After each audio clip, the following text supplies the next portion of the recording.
I have learned that consumers and citizens have little representation when policy decisions are made that affect them. And it seems particularly true when these are environmental questions. I have served on House Natural Resources and Environment since 2019. And one of the first things that I learned as a legislator in one of my first meetings was during a presentation by Georgia Power. I learned that there were millions of tons of coal ash sitting in open pits on the banks of the Chattahoochee River here in Cobb County. And that was, really alarming to me. And I'm like, well, we can't have that. Well, and I've sort of been tilting against that windmill for quite a while. The coal ash was put into unlined pits, so it's sitting in groundwater, which is a whole other issue. They put tops on it, which doesn't really do anything except keep it from blowing around. In other states, they're required to have this coal ash, which is a byproduct of coal plants that have been shut down, to be put in lined pits, but not in Georgia. So I learned pretty much the hard way that citizens don't always have a big voice. That certainly wasn't true when we were working on the Okefenokee. I mean, can we all say how excited we are that the Okefenokee is in UNESCO? So there was actually a Republican legislator, a woman who sponsored a bill to stop mining in the Okefenokee a few years ago. She had 91 signatures, so it takes 91 votes to pass a bill in the House. So that's literally enough people to pass a bill. I want you to know, even with 91 signatures, that bill was never heard in my committee or in another committee. And it obviously never came to the floor. So, and she was kind of in trouble with leadership because there was a tilt towards business. And I'm thrilled that UNESCO has named the Okefenokee a site. I just think it's one of the world's greatest treasures. And it's our treasure, y'all. It belongs to us, doesn't it? It belongs to us. So air, water, and other natural resources, in my opinion, they belong to all of us. They belong to all of us. And this is an information meeting. We have experts from Chattahoochee Riverkeeper and Science for Georgia who are going to talk to us about the impacts of the proposal for the data center on Powers Ferry. And that this hearing is different from other town halls on data centers that I'm aware of, in that it's to provide you with specific information about this proposal and the impacts. Because, we have a right to know. We have a right to know what the impact is going to be. I'm concerned. I was at a conference in Chicago recently that was about data centers and the grid, and the growth of the grid is being impacted. The need for the growth of the grid is, of course, being impacted by these explosive number of data centers. And so, what is that going to mean for us? We're not going to learn all of that tonight, but it is going to mean it does put us at risk for paying higher utility rates. And gosh, they're already so high as far as I'm concerned. So I wanted folks who live in Marietta to have the opportunity to hear from science folks about these impacts. And we're hoping that you will think about following up with your city council person, because this is a Marietta issue, City of Marietta issue.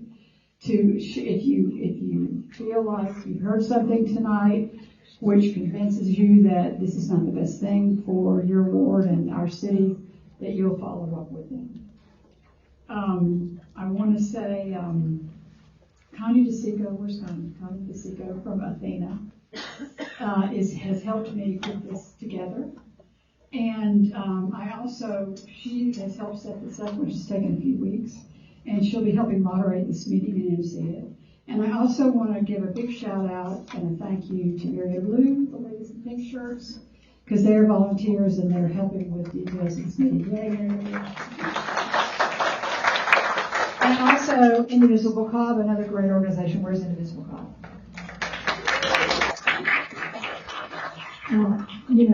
Both of these organizations, in my time as a legislator, have made such a huge impact, in my opinion, in involving citizens and giving you information and giving you a voice. And so I'm so grateful that they helped with this. And A Better Cop was also a sponsor of this, and I believe Roby Thomas is here. Thanks, Roby. He's the chair of A Better Cop. So at this point, I'm going to hand it over to Connie. I just want to say thank you so much for coming. She's going to talk to you about questions. We're going to have some presentations, and then we're going to have a Q&A session, and we will do our best to answer all the questions that we can truthfully answer. If we can't answer a question, we're not going to try to. So thank you so much.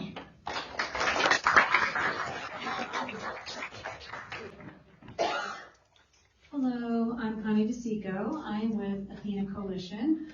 I work with communities at a local level, a statewide level, and also across the country regionally to help them with data centers. And a lot of this work is exactly what you're doing tonight, to come together, provide education, and work towards self-determination and democracy. And so that's sort of level setting with the purpose of why we're here tonight. And so I wanted to just reinforce what Representative Williams was discussing, to provide facts and then help to reinstill that determination, how you want your community to look going forward, and to be encouraging you to speak with your electeds and communicating with them about that look for your community. I'm going to introduce our two experts for tonight who are going to be talking about data centers. Dr. Amy Sharma. Dr. Sharma is a PhD. She's the executive director of Science for Georgia, and that's a nonprofit that bridges the gap between scientists and the public through training, outreach, and advocating for the responsible use of science in public policy. Currently, she is working with a coalition of coalitions focused on mitigating the negative impacts of the data center expansion on the health, well-being, water, energy, and the environment. Her career spans industry, academia, and government. She's been the VP of Product at Perdico. Hopefully I pronounced that right. Okay, yeah. Leadership roles at GTRI, faculty at the University of Western Australia. I could have said that in an accent, but I didn't. And including a AAAS Science and Technology Policy Fellowship at the National Science Foundation. She was also a microprocessor designer for IBM. And now she does this. She earned her PhD in biomedical engineering from Duke University, and she enjoys jobs with overly long titles, translating technical ideas for non-scientists like me. And she also does science stand-up comedy, not English, and singing. Our second expert is Dr. Chris Manganiello. Chris is a Chattahoochee Riverkeeper water policy. He's the Chattahoochee Riverkeeper's water policy director. He leads Chattahoochee Riverkeeper's water supply program, tracks regional water planning, and works on legislative initiatives to ensure there's enough clean water for communities, environments, and economies that face a changing climate. Since 2010, Chris has provided strategic policy analysis and direction for the Georgia Water Coalition, and he wrote a book titled Southern Water, Southern Power, How the Politics of Cheap Energy and Water Scarcity Shape a Region. And I do want to point out, it was published by the University of North Carolina Press, so since you went to Duke, Amy, yeah. Would like to hear that in an accent. Yeah, okay. All right, so you're very lucky because there's two fantastic experts that I get to work with all the time, but they're here to give you some background on data centers, energy, water, and policy. So thank you very much for being here. We appreciate it.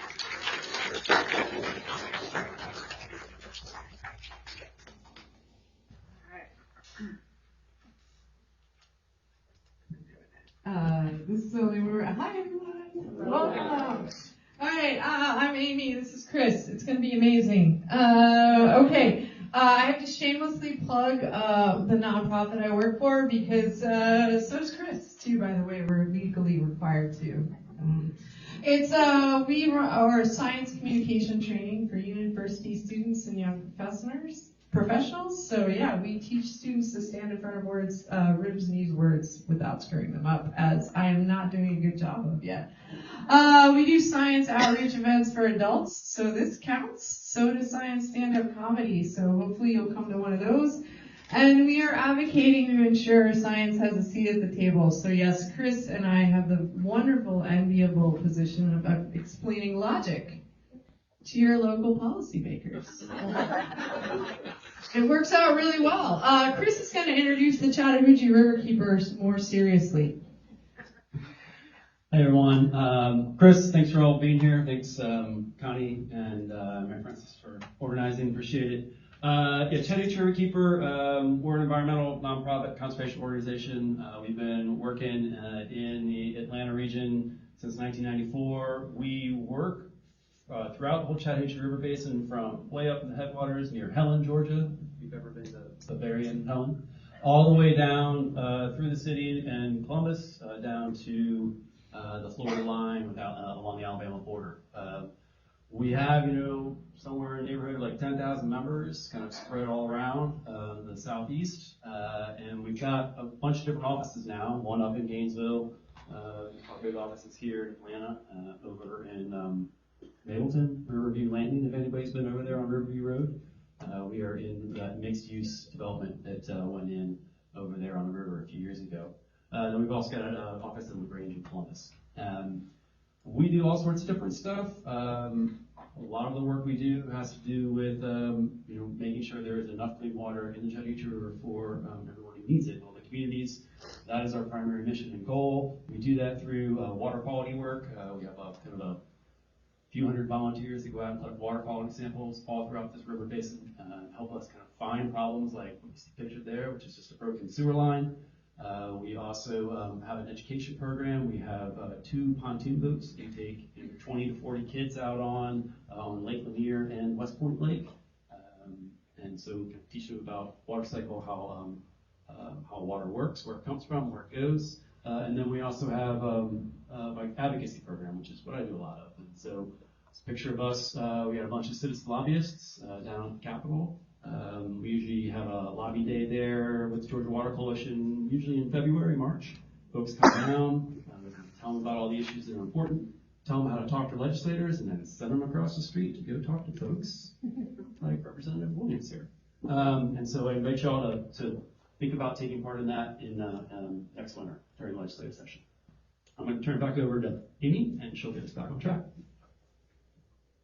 All right. Awesome. All right. Oh, thanks. What are data centers? Oh, are you? I'll be there. Okay, we're going to do it. We're going to, next slide, please. All right. Data centers have existed since the dawn of the internet. That is where the cloud resides. All of your cat videos have to sit somewhere, and they sit on data centers.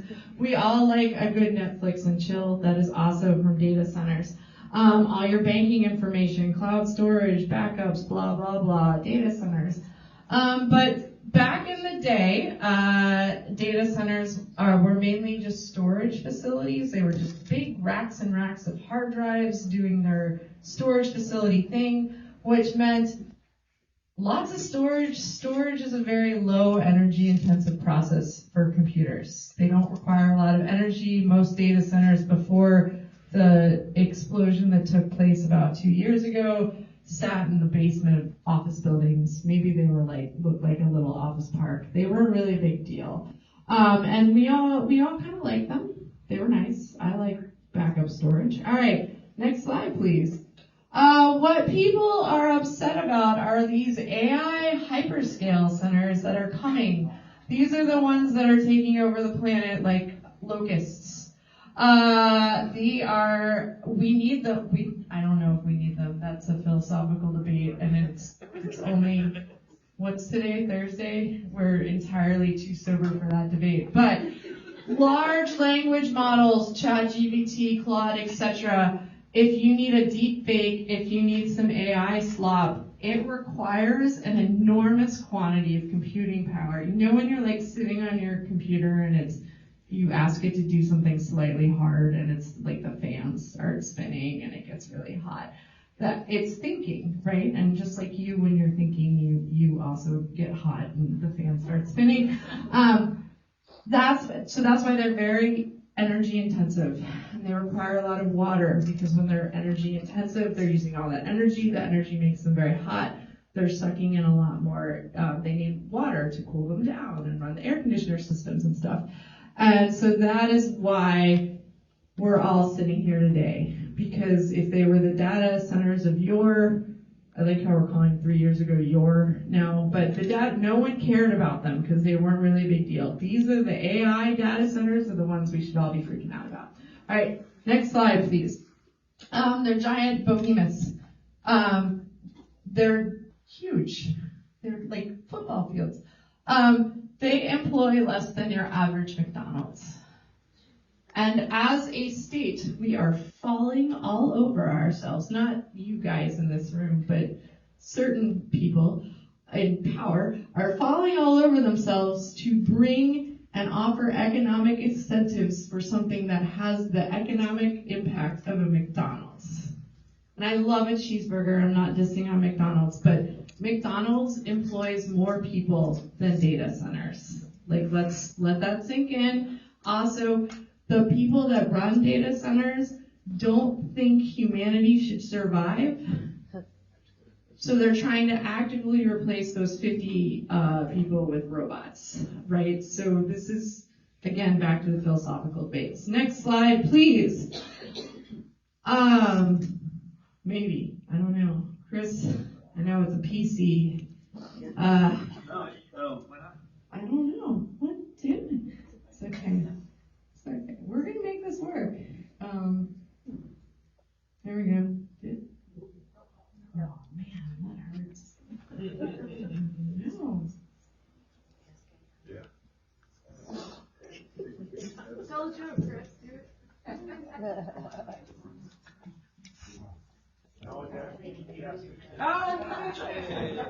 We could ask GPT how to fix it. All right. And this is things that Chris started a map of these things about 2 years ago, and then I sent some interns on a scavenger hunt, and we now are tracking where they all are. So this is our fancy map. You can check it out and see where they all are. Notice white is existing data centers and orange is planned data centers. You notice Atlanta has an enormous quantity of existing already. This is, again, we were talking about it, bank storage, backup storage, right? Like it made sense that a lot of the old school ones are in Atlanta. All right, next slide, please.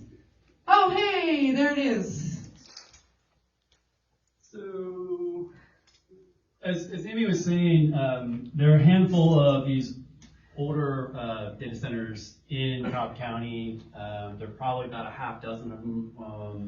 And these are, as she was saying, these have been, historically, they were less than 100,000 square feet. And those are like, when you go downtown Atlanta, there are a bunch of these older data centers as well on like Marietta Street, like right in downtown near Winter Square. And so they have been kind of functioning for decades. They've been around since the 1990s. There are a few here that the prime storage on Powers Ferry. It's 90,000 square feet. That is the overall size. What they actually have said, to my understanding, is that actually it will be smaller in terms of the actual data center within that footprint. And the water here is really, that is an estimate, because I haven't been able to find any water data. If anybody else in here has water data, that would be helpful to know. But this is an estimate based on some calculations that Amy, her folks have kind of found. This is like one of those situations where I've been often told that I'm not using the right information. And usually the information I'm using, I have to kind of go out and figure out, I have to kind of estimate it, because if information is not provided and we have to have some sense of what might be going on, we kind of tend to figure out how to fill that hole. And so we come up with estimates. And that estimate could be wrong. I'm not saying it's accurate, but in the absence of actual information, I have to come up with something to think about it. And so I usually kind of tell people when they say that I have got the numbers wrong, I just simply ask, well, could you please provide them then? And then I'd be happy to correct it, and which I've done. Folks have changed numbers, and I changed them too. But anyhow, so just kind of give a sense of this is the excuse me. It's a kind of a self-storage facility. It's going to be partially converted into a data center. I believe they're calling it. Are they calling it an enterprise? I don't know if any folks in here. There's a specific. They're kind of different types of data centers. The large AI data centers take up millions of square feet. These kind of hyperscale. Those are the ones that are happening like way out in the suburbs and the rural areas and parts of the state. And then they've got data centers that tend to be closer to communities where the data transfer needs to happen quicker. An AI data center can basically be anywhere as long as it's connected to the internet. Some smaller facilities, they like to keep them closer to the population so that there's faster movement of information. For example, like if I'm buying something on Amazon, it needs to talk to the bank real fast. And so sometimes they like to have these smaller facilities closer to population, higher density population. Like they're trying to establish one in the west side of the city of Atlanta as well. I think it's Digital Realty is the name of that company. I'm trying to think what's next. So right, this is the one that's next door. It's a smaller facility as well. This one, I believe, is also, I think, since the 1990s, I think it's been in place, based on some of the information that I'm aware of. Again, relatively small in terms of its overall energy demand. And when these large AI facilities that are popping up in other parts of the state, like in even Paulding County north of here, where I'm working more in Troup County and Muskogee County, these facilities are going to be in excess of like 2 million, 3 million, 4 million square feet. And they're going to be requiring 900 megawatts, right? Which is a far cry in terms of size and energy demand than kind of this old facility that's on power sparing. So just for some context. And I think that's what's important to understand is that like data centers are not all the same. On the one hand, I think the industry likes to talk about them like they're all the same, and then on the other hand, they don't. So you just have to understand that what I've learned is that data centers are all like snowflakes; they're all a little different. All right, certainly this one, which makes it unique and awkward, is that it is going to be adjacent to a residential area. It is also next to the interstate. So it is an interesting situation. This is also a piece of property that has been, functional. It's not as though it's vacant looking for economic purpose. It's been operating as a self-storage facility. All right, moving on to energy. All right, cool. All right, so we're going to go back out a little big scale, and then we'll bring it back in, because I know you guys are specifically concerned about the one that Chris was just talking about, and it's in a neighborhood, which is why it's concerning. But just to put this into perspective, current estimates, which again, we used math, because that's all we had available to us, because no one's actually sharing the real information. Current estimates put Georgia's projected power needs between 30 and 60 gigawatts. 1 gigawatt is 1 nuclear power plant. Okay, cool. Just letting that sink in. That's a lot of math. Keep going, sir. All right. You need to know this. Georgia Power is a subsidiary of Southern Company. Who knew that? All right. Excellent. Southern Company also owns the natural gas infrastructure and distribution. Did you guys know that? Okay, so Atlanta, also it's called Atlanta Gaslight. Lovely. All right. Anyway, so every time Georgia Power / Southern Company builds a new transmission facility, which you guys just saw, we need 30 gigawatts of new power. We need 30 gigawatts new power. Each time they build a new plant, they're guaranteed cost recovery. It's magic. I wish I could run a business where whatever business decision I made, I was guaranteed to make a profit. So even if they build 30 gigawatts of new power generation and only 1 gigawatt shows up and there's like 29 gigawatts just lying around idle, Georgia Power will be paid back with a profit for building that infrastructure. Who wants to guess who gets to pay that? You guys! Yay! Everybody wins the prize. So every time a data center goes in that requires more power than we have in this state, Georgia Power wins in 3 ways. They get to build a new energy plant. They get to sell the gas to the plant, because remember they own the gas transmission lines and all the gas. And then they get to sell the power.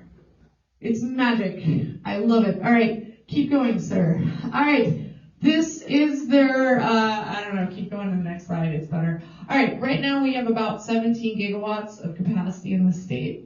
That includes the 4 new gigawatts from Plant Vogel that just came online. They have been approved for a 14 gigawatt expansion in the next 5 years. It took Georgia Power approximately 100 years to build 17 gigawatts of power. Imagine how a government-run organization, it's a quasi-weird shell structure, I don't know, thing, is going to pull off doubling power capacity in 5 years. They couldn't even build Plant Vogel on time. It took them like 20 years, right? So, yes, they're going to do it, guys. They're going to do it. All right, next slide, please. And it's all going to be with natural gas. Awesome. All right, keep going. I just wanted you to get really enraged. So what are the issues? Your power bill is going to go up. I cannot see a world where your power bill is not going to go up. They keep being like, this is going to strengthen the grid, and magically our power bills are going to go down. I don't know how that works. Again, the math is not mathing there. All right, next slide. And oh, hey, we finally decided to investigate it. Go team. All right, go. All right, keep going. Also, and this is fun, and now because they can't generate the power fast enough, every data center has a set of emergency backup generators that they can use, like when the power goes down, right? You might have a power generator, right? All my neighbors do. It's delightful. You can know when the power's out because you hear the fans spin on. My kids just have to sit in the dark. I do work for a nonprofit, and they're like, oh, the internet's out. And I'm like, oh my God, but your Nintendo still has batteries. It's horrible growing up a Sharma. But they're now just turning on their backup power generators as their power generation, because Georgia Power can't hook them up fast enough. So this is technically illegal, but they're doing it anyways. All right, keep going. And also, our good friends in Fayette County had some eminent domain happen where they just ran the transmission lines through their front yards. Yeah, good. Thank you. I love this. I just want everyone to be really angry at the end of this session. All right, keep going. And it's true, we're not making this up. Eminent domain is coming for your friends and neighbors. Because also Georgia Power has the ability to just take your house and put a power line through it. All right, go team. All right, so what are the environmental? This is where you should start getting upset about the fact that they want to put a data center like literally in the middle of a neighborhood. This is, even though, as we call it, like slightly small compared to some of the other ones that we're talking about around the state. Like the new one they announced in Effingham was 3 gigawatts, and the one up here is 18 megawatts. So it's pretty small, but you're still going to have to deal with noise and light pollution, and heat islands.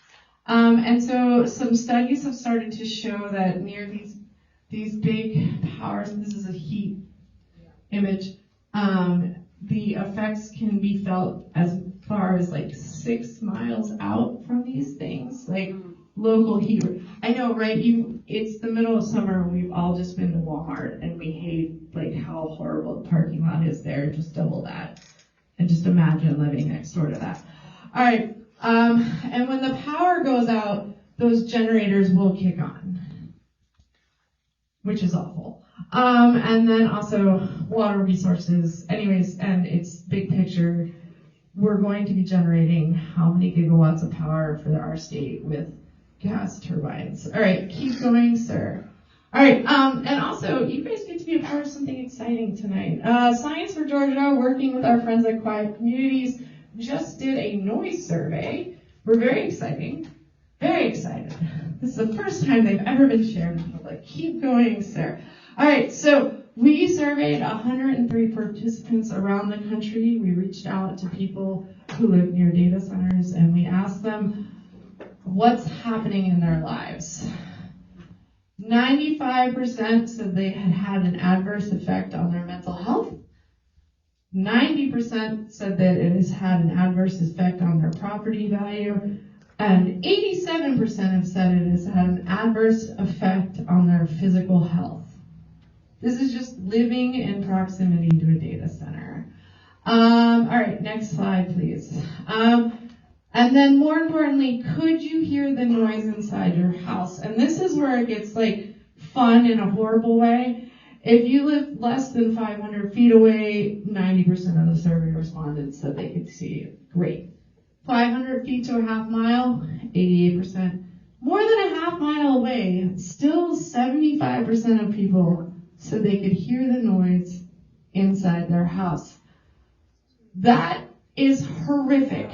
72% describe the noise as if a large engine is idling outside my residence. That's awesome. And then what you need to know here is that most proposed ordinances require a 500-foot buffer between the data center and the surrounding plant.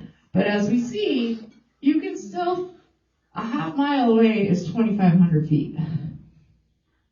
Like, these ordinances are nuts. And so those people, the wonderful citizens that are going to be living next to that proposed data center, which is literally right in their backyards, are all going to hear it all day and night. And what is the noise? It is a large engine idling outside of their residence.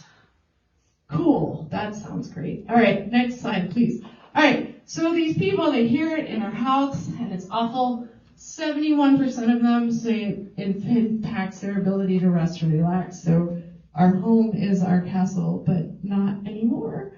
65% have said it's messing with their sleep, and 54% means they can't concentrate. So all those kids who are living there can't do their schoolwork anymore, right? That's really great for their future.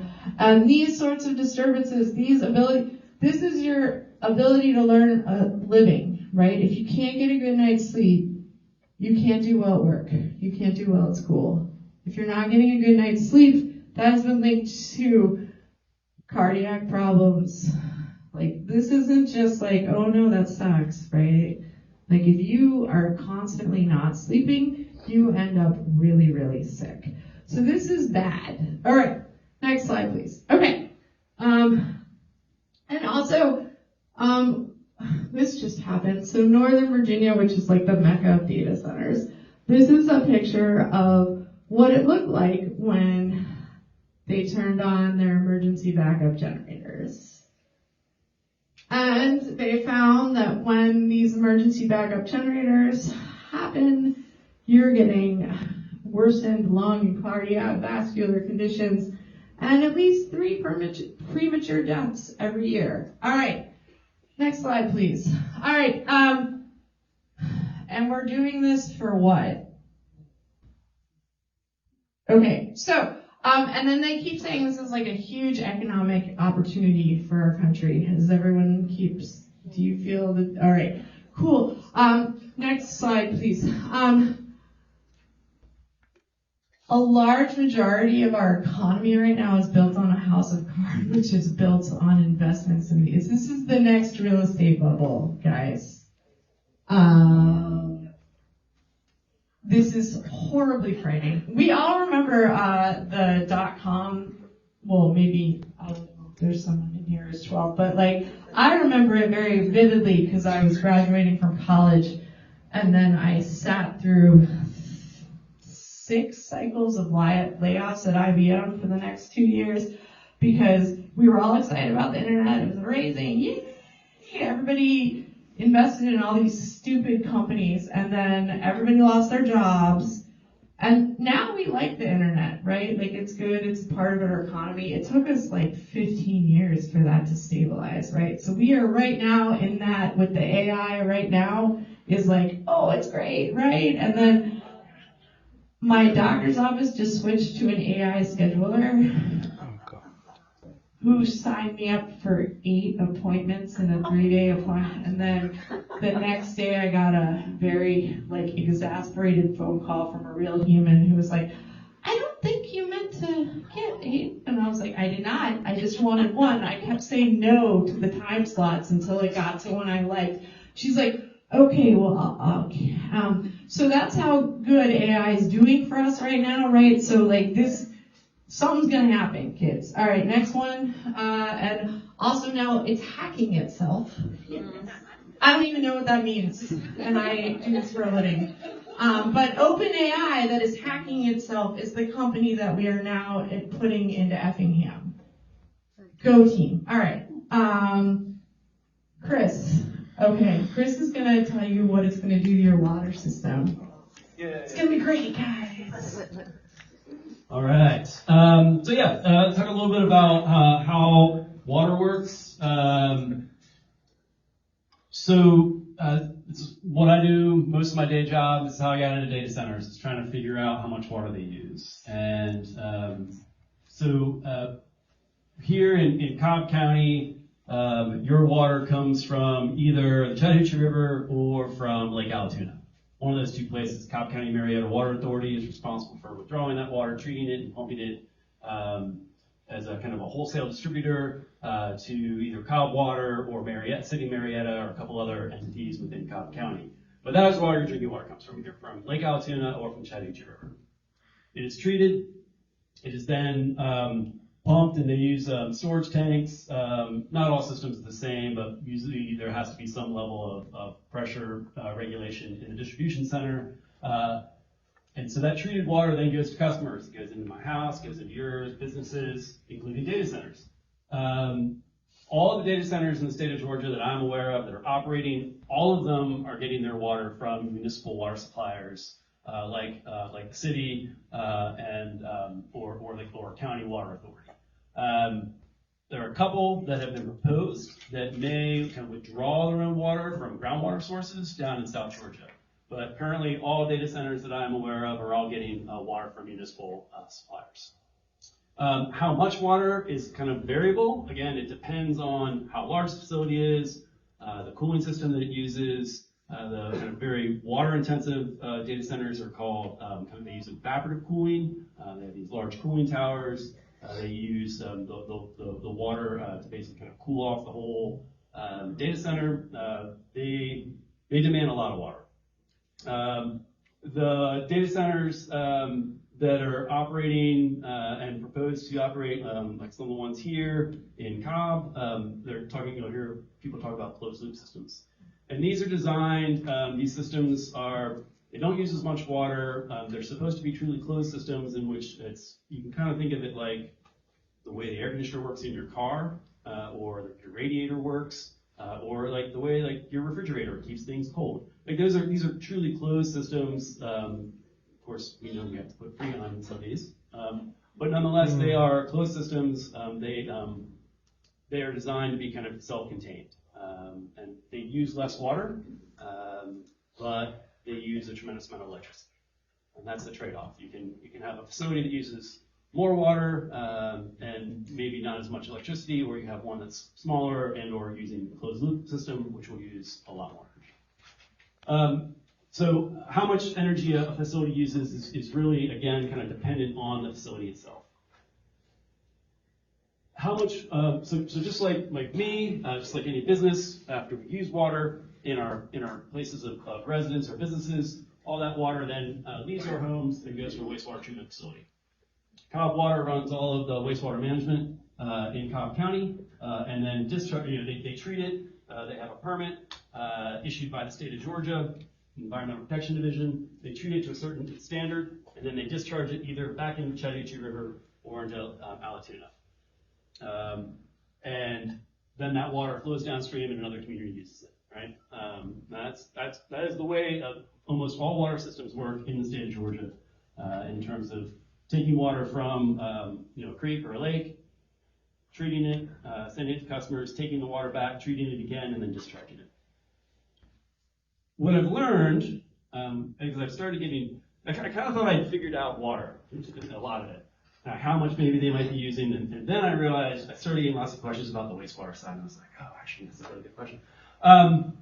And the wastewater side is a lot more complicated because a lot of people, we don't actually know about it. I've talked to some water utility people, and they're like, we actually don't really know what's going to be in the data center wastewater stream. And the kind of like the shocking thing recently was there's out in Cheyenne, Wyoming, there's a data center, it's a closed loop cooling system, it's under construction, Meta's building it. The contractor was basically flushing the cooling system to basically sterilize it and clean it prior to charging it and like basically setting it up. And when the contractor was flushing it, there was some sort of bacteria that was very rare that ended up in this flush and fill that then went to the local community wastewater treatment plant.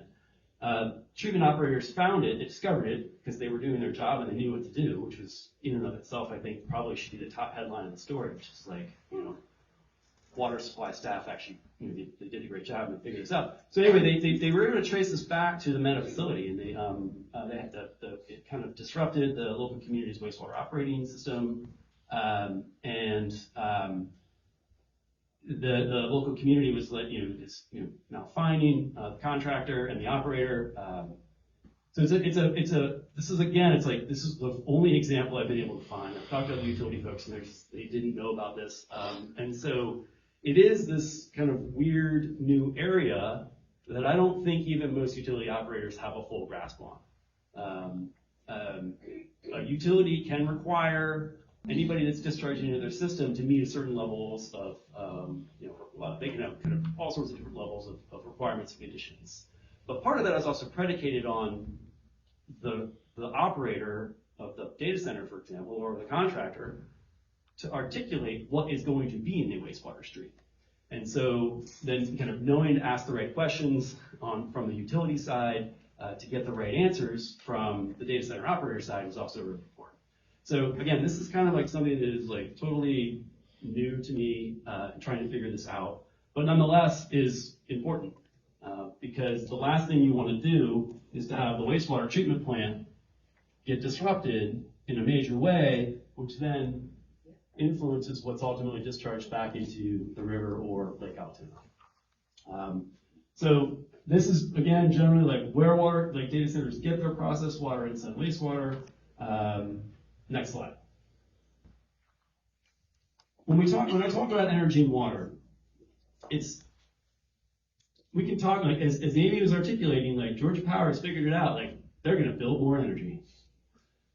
It makes my head spin, and I have to scratch my head and figure out how they're actually going to do it, but arguably you can do it. You can make more energy. You can't make more water.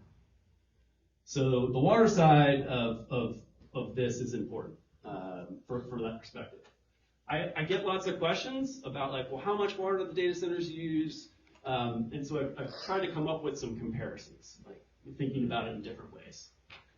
There's a huge 5 million square foot project scale data center proposed down in Coweta County. When it first showed up, they thought they were going to need 6 million gallons of water a day. I was like, 6 million gallons of water a day? And it was originally, actually, I'm sorry, when originally they showed up, they said they were going to need 9 million gallons a day. And then it was revised down to 6 million, and then it was eventually revised down to 100,000 gallons a day. The size of the data center hardly changed. So it was kind of an instructive moment where I realized that the people who show up and propose this stuff don't really know, A, what they need, or they just kind of ask for the sun, the stars, and the moon, knowing that maybe they're only going to need the moon. So this was like, on the one hand, it was a good story from a water supply perspective, that they weren't going to need as much water as they originally thought. What never changed was how much energy said they were going to need. Their energy demand has never changed. And again, when you start thinking about it from a comparative standpoint, this project sale of Plant McDonough, right, downriver on the Chattahoochee in Smyrna, Plant McDonough withdraws about 10 million gallons a day and has a consumptive use of about 7.5 million. So again, just kind of thinking about comparison, originally this data center thought it was going to be in like the 6 million gallon a day consumptive loss, so like almost as much as the power plant, and then revised down. But from an energy perspective, Plant McDonough generates about 2,500 megawatts. And this one data center is going to need almost 1,000, right? So again, when you start thinking about the comparison of these things, these large facilities in some parts of the state are just ginormous in terms of their potential water and certainly in their energy demand. One of my friends who does a lot of agricultural work helped me think through what a 80-acre irrigated field uses, roughly 71,000 gallons of water a day to generate food that we all eat. So again, just kind of thinking about like how we use water and energy in these different contexts. It's helped me think about how to think about individual data center proposals. Next. Going back to the wastewater side, this is like I had to do a deep dive on this to try to figure out like how much water do data centers use, what might the wastewater stream look like, and again, it really comes down to cooling technologies. I'm not going to dwell on this. I mean, we're happy to share this PowerPoint with y'all, but there are like these different cooling systems, direct chip, immersion liquid cooling, and these are all the kind you would find in kind of closed loop systems, but I still have lots of questions about even this information that I found.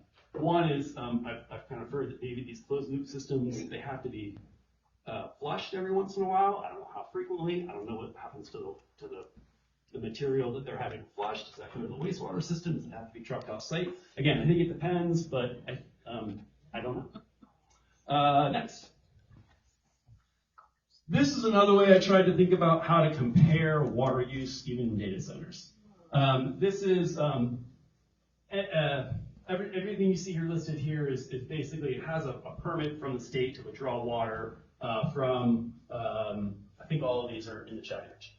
Right, so the city of Atlanta, 1.2 million people at the top, has a permit to withdraw 159 million gallons of water a day from the Chattahoochee River. They don't actually withdraw that much, but they have a permit that says they can. Right, so 1.2 million people could withdraw up to 159 million. Georgia Pacific, well, that's actually close, not a good example. Here's Plant McDonough again. They have a permit for up to 30 million gallons a day. A couple data centers in Douglas County have basically a water demand of 1 million gallons a day, and the Kia automotive plant in West Point, 1 million gallons a day. Just kind of again trying to think about like who uses water for how much based on population and also arguably economic activity. So this is again just a way for me to think comparisons. All right, what's next? Again, as data centers were kind of starting to explode all over the state over the last 2 years, again, I was trying to figure out, like, if I've got a data center that's 2 million square feet, how much water are they saying it's going to use, and how much is it going to consume? And all this chart conveyed to me was that there's no way to make simple comparisons, because the data was all over the map. 2 million square foot facilities had totally different water demands. And I think a lot of it was because the developers were asking for the sun, stars, and moon without really knowing exactly what the end user was going to need, because a lot of these were proposed without an end user in mind, right? So some of these data centers showed up it was a local landowner. They had 500 acres next to a transmission line. And they were like, I'm going to turn this site into a data center. They didn't know if Google or Meta was even interested. There are, I mean, Google and Meta, and they do have developers that are out there helping them to acquire properties. But I think a lot of the stuff that's been proposed all over the state, probably half of it is really purely speculative. Next. The operational impacts, Amy's already hit on some of them. I talked a little bit about the case out in Wyoming. Happy to share more information about that. There's been issues. This is the Meta facility in Newton County. There's a Newton, Georgia, and Newton County. I always get confused. Anyway, Newton County, these folks here that live kind of adjacent to the data center, after the facility was constructed, they started to have problems with sediment and dirt in their drinking water. And there's concern, and the thinking is that the construction there kind of created so much land disturbance, both on the top of the ground and also underground and geologically, that has facilitated the movement of sediment. And so it's been sucked into their homes, and some people have had to like replace the plumbing in their house a couple times over the last few years. They've lost water heaters, dishwashers, all that kind of stuff. And then certainly other impact that Amy was talking about was the kind of use of eminent domain. That might be my last one. Oh, no, that's right. Sorry, so thinking about paths forward, the state of Virginia, also known as one of the kind of the Northern Virginia in particular, kind of data center alley is what it's called. Lots of data centers there. A couple years ago, the legislative committees, they created this legislative report talking about, I mean, if you want to understand data centers, it's actually a really good report to read. It was among the first things I read that kind of laid everything out, all sorts of different issues, but it also put together a bunch of recommendations. And among them was, you know, one of the primary reasons Georgia is popular for data centers is the tax incentives that data centers are eligible for. Same thing in Virginia. So one of the things that the commission recommended was, well, get rid of the tax exemptions. You know, and if you don't want to get rid of them, you know, you could maybe like reduce maybe like what they're applicable to. And the other thing Virginia said was, well, maybe if data centers are seeking a tax exemption, maybe they should have to disclose all sorts of stuff. How much energy they use, how much water they use. Yeah. Again, all sorts of things that like I'm up here telling you are really impossible to find. Right? So that has, in Georgia, they've attempted to do a bill like this in the past. There have also been other bills that have been attempted to kind of roll back the tax incentives. One of those bills was vetoed by the governor. But nonetheless, a path forward to at least kind of try to kind of get to a point where you think you're making good decisions is to have good information and data to inform these decisions. On energy, there's the, again, recommended in Virginia and other places is to actually require developers at data centers to put a lot more money up front. Basically to pay up front for all the extra generation, transmission, and whatnot required for an individual data center.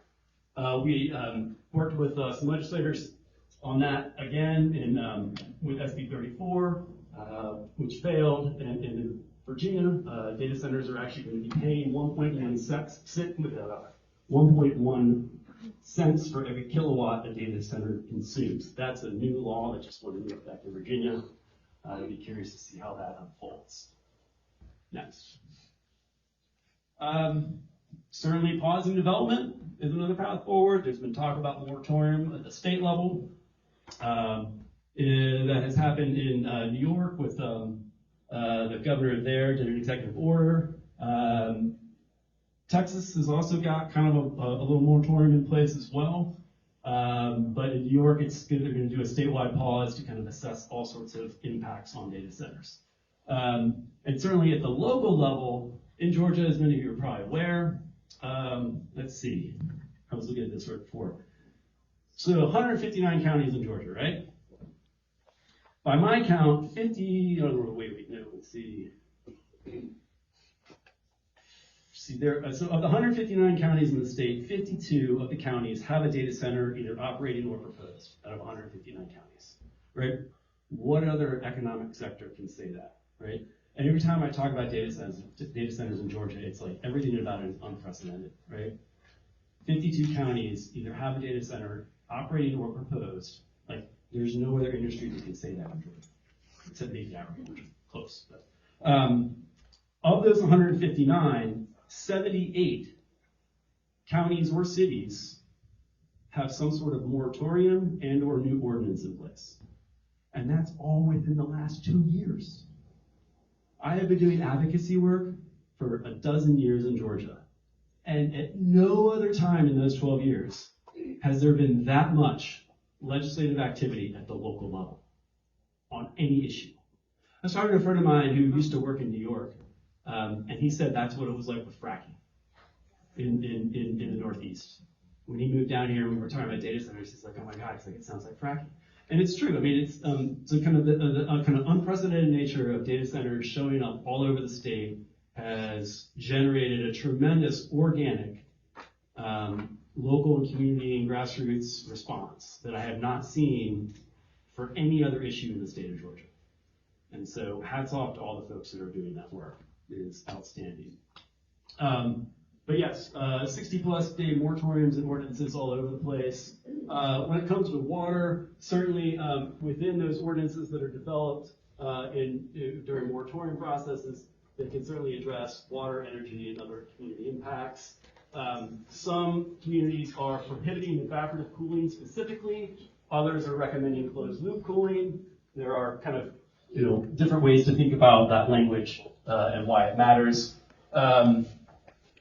Google in Douglas County has an interesting process where they're using, they take some reclaimed wastewater from Douglas County and use it in their cooling process. Unfortunately, that kind of completely removes the water from the Chattahoochee River for other communities downstream.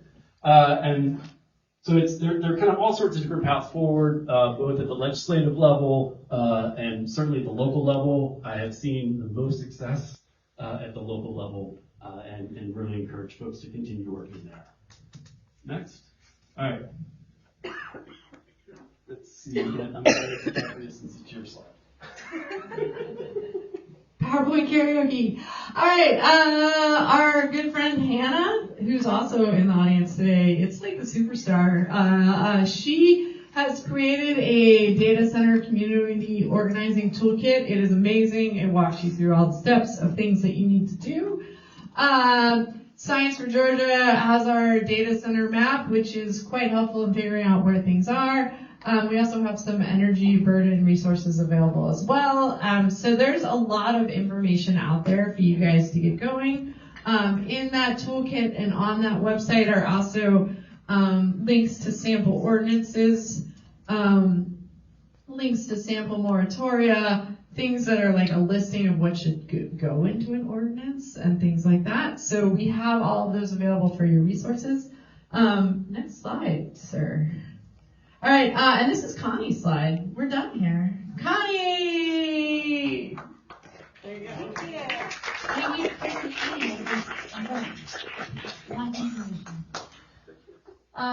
So as far as next steps, you've heard a lot of information. What you can do, the first QR code is to contact your city council member, and that goes to the Marietta City Gov website and gives you contact information for all of the city council members. This QR code is, if you don't know who your council member is, you can look them up and find your ward there. The next thing you can do, and so we encourage you to contact your council member and let them know how you feel about the proposal. You've heard a lot of information today, and that's part of this advocacy, is speaking with your council members and starting that dialogue. There is a council meeting next week. If you're able to attend and also participate, we encourage you to attend. Share on social media, talk to your friends and neighbors, because I think that's a big part of this, is making sure that your community is aware of what's going on. And it's not just this community, there's other communities. So there are also, as Chris was talking about, there are other fights in other places. This is happening all over Georgia. So what you learn here, you can carry forward to other friends and neighbors. This is a particular Marietta city proposal, but there are data centers all over Georgia. I live in Cobb County, there are data centers in Cobb County. Although this is not in my backyard, Georgia is everybody's backyard. Resources, as Representative Williams was saying, actually they can't belong to anyone. You know, you can't hold water in your hand, right? So we all need to be great stewards of the special things that are bringing the data centers here. That's why they want to come here, but they're not going to be available if we don't take care of the very things that make Georgia so special to all of us.